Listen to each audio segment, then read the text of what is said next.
Olá, o Interesse Público começa agora. Aqui você confere reportagens e entrevistas sobre a atuação do Ministério Público Federal na defesa dos direitos do cidadão, do patrimônio público e do meio ambiente. Veja os destaques do programa de hoje. Na Bahia, a comunidade quilombola luta para permanecer em terras ocupadas pela Marinha e conta com a ajuda do Ministério Público Federal. Você se preocupa com o que seu filho assiste na TV? A publicidade para crianças foi tema de audiência pública em Brasília. A ação do MPF em Mato Grosso do Sul resulta em reforma geral do Porto Seco com maior fluxo de exportações do país. E veja também, agora quem levar trote ou sofrer golpes por telefone vai poder ter acesso aos dados do autor da ligação. Essas e outras notícias você acompanha agora no Interesse Público, um programa do Ministério Público Federal.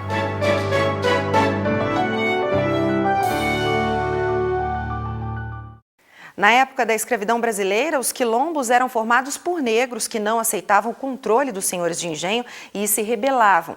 Em busca de liberdade, os grupos escolhiam locais de difícil acesso para não serem encontrados.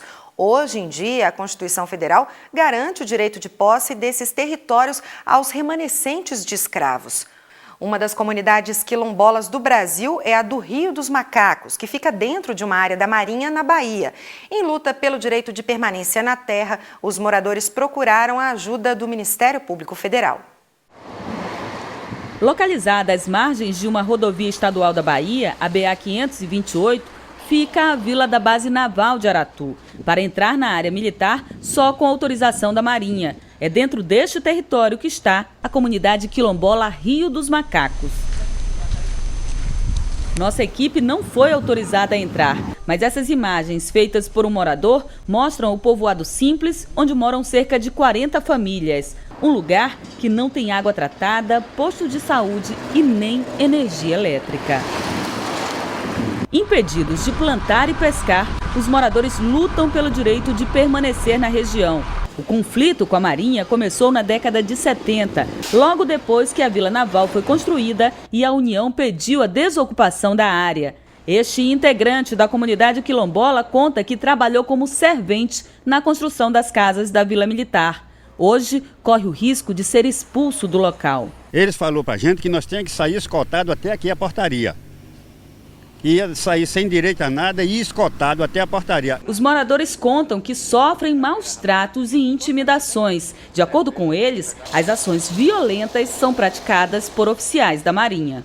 Encostou a arma no meu ouvido, a pistola, me algemou, o colega dele mandando ele ter calma, chamou a viatura deles, aí me conduziram para a base naval, 3 horas da tarde, saí de lá 2 da manhã para a 5ª delegacia.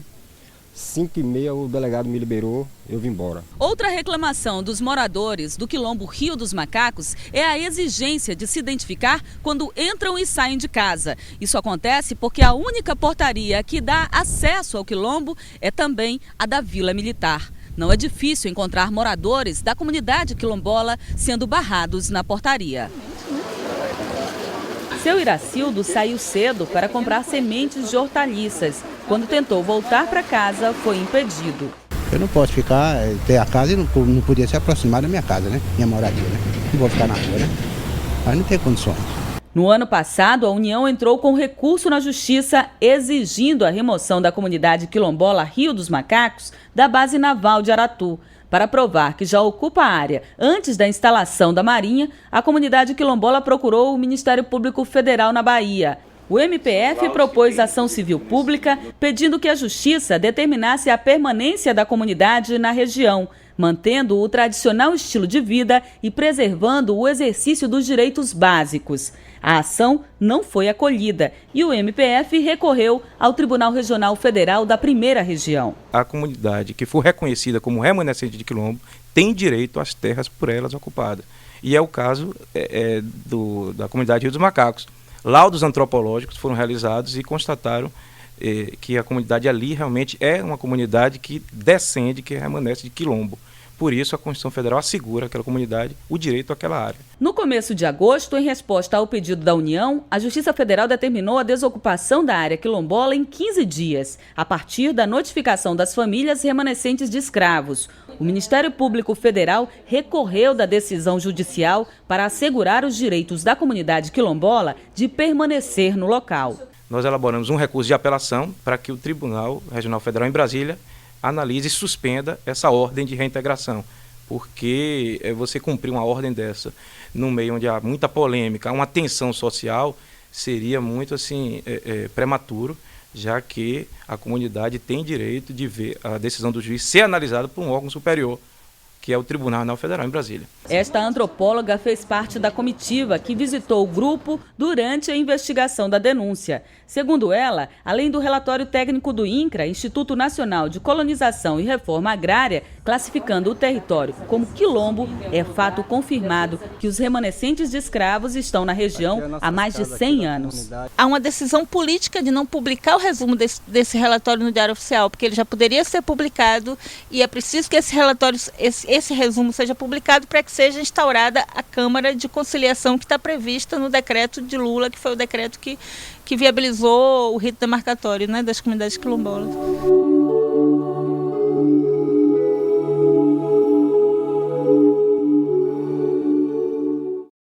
Segundo o Ministério da Defesa, o Brasil não vai abrir mão da base naval de Aratu, porque o terreno é fundamental para o Sistema de Proteção Nacional do Atlântico. O Ministério informou também ter fechado acordo com a Marinha para transferir as famílias quilombolas para um território a 500 metros de distância da área atual.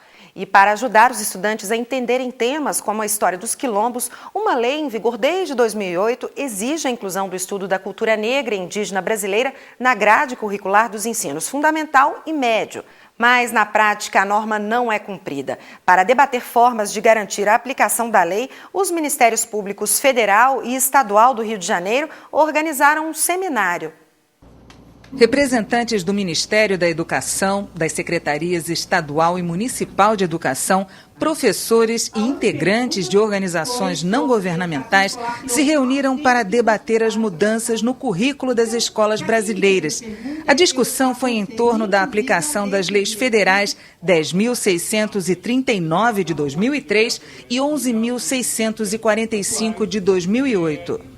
Uma lei complementa a outra e as duas determinam que o estudo da cultura e da história afro-brasileira e indígena é obrigatório no ensino fundamental e no ensino médio. Isso vale tanto para as escolas particulares quanto as públicas. Mas, na prática, a inclusão do tema no currículo escolar nem sempre vem acontecendo. Nós recorremos ao MEC, o MEC também foi se aprimorando e hoje já temos diretrizes, já temos uma diretriz maior para poder verificar se uma escola está cumprindo ou não essa legislação. A coordenadora de Relações Étnico-Raciais do Ministério da Educação admitiu que, em alguns estados, a lei jamais foi posta em prática. Uma situação que, segundo ela, precisa mudar.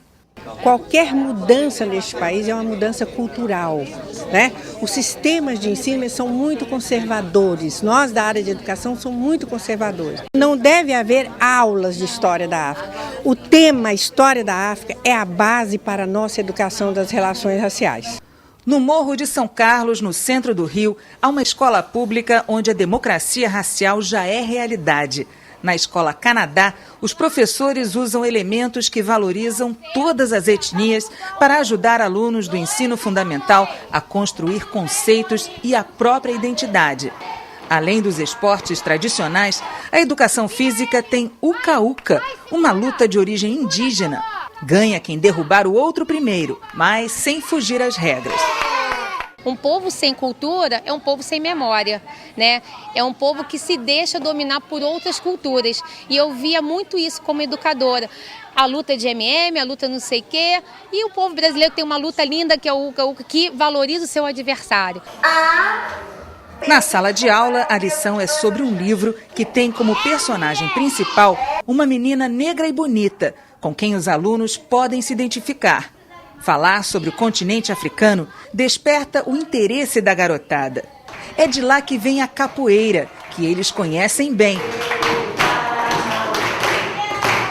E também a batucada, da qual todo mundo gosta. quando a gente fala da alimentação, de valores, quando a gente fala de práticas culturais e a gente contextualiza ela na contemporaneidade, a gente está falando da ancestralidade, a gente está falando dessa história, a gente mostra que faz parte dessa história, que é essa história e que é formadora dessa história também. No seminário, houve um consenso entre os participantes. A falta de treinamento dos professores é o maior obstáculo para haver mais instituições como a Escola Canadá. Às vezes você tem perto da sua escola um grupo de capoeira. E a escola deixa de se aproximar dele porque aquelas pessoas querem ampliar a informação da capoeira. Então ele pode vir a ser um parceiro de estabelecer aquela prática corporal na escola também. Então você tem formação presencial à distância, tem o curso, o seminário, e a Secretaria agora está partindo para verificar as possibilidades de os professores fazerem curso de especialização ou mestrado nas mais diferentes áreas. E certamente essa temática racial deverá ser contemplada também. Para representantes de entidades que defendem os direitos das pessoas afrodescendentes, a aplicação das leis precisa ser urgente. A lei está completando 10 anos de assinatura e nem 15% dos municípios, dos estados e das instituições educacionais levaram a sério a lei. A pergunta é, se fosse uma lei para beneficiar ricos, haveria essa falta de respeito? O MPF no Rio de Janeiro e o Ministério Público Estadual, que organizaram o seminário, pretendem continuar atuando em conjunto para garantir a igualdade racial nas escolas. Estamos tentando mostrar os meios e os caminhos que as escolas, os educadores podem se utilizar para que esse direito seja realmente concreto. Nós consideramos que seria importante trabalharmos não exclusivamente sob o âmbito jurídico, nos nossos gabinetes, mas sim nos aproximarmos da sociedade, dos gestores, dos professores, da sociedade civil que vem cobrando a implementação dessa lei nas escolas. No próximo bloco, agora quem levar trote ou golpe por telefone pode ter acesso aos dados do autor da ligação indesejada. Você deixa seu filho em frente à televisão por muito tempo? Em Brasília, uma audiência pública discutiu a regulamentação da publicidade destinada ao público infantil. Daqui a pouco.